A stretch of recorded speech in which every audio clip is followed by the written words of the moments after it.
আমি একটা ড্রাগন গাছের ডাল কেটেছিলাম, তা সেটা কেটে নিয়ে আমি বালির মধ্যে রেখেছিলাম। আজ 4-5 দিন হয়ে গেল আমি রেখেছি। এবার দেখা যাক সেটা দিয়ে শিকড় বেরিয়েছে কিনা। আমি কিন্তু বালি দিয়েছি আর একটু জল দিয়েছি, আমি অন্যান্য কোনো কিছু ইউজ করিনি ওটার মধ্যে। এবার দেখো তোমরা যে ওই গাছটা দিয়ে শিকড় বেরিয়েছে কিনা। আমিও দেখিনি, আজকে আমি এখন দেখবো। চলো তাহলে দেখা যাক। তো এই যে দেখতে পাচ্ছ, এই যে গাছটা, এই যে গাছ বলতে ডাল, এখনো দেখবো এবার এই ডালটা দিয়ে শিকড় বেরিয়েছে কিনা। ঠিক আছে, তো দেখি।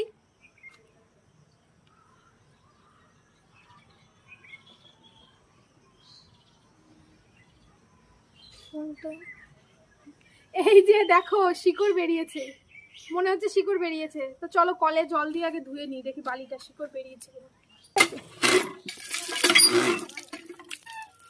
বাহ, এই যে দেখো কি সুন্দর শিকড় বেরিয়েছে। এই যে এবার এটাকে আমরা লাগাবো। আর আমার এবার ড্রাগন গাছে এই যে ডালটা পেয়েছি, যে ড্রাগন গাছ থেকে পেয়েছি সেই ড্রাগন গাছে 10খানা ড্রাগন ধরেছে। আর গাছটার বয়স মাত্র 2 বছর। আর এইটা আমি নিজে লাগাবো না, এটা আমার বৌদিকে দেবো, কারণ আমার বৌদি বলেছে নেবে একটা গাছ, আমাদের বাড়ি যেহেতু একটা আছে। আর তাই জন্য এটা আমি আমার বৌদিকে দেবো।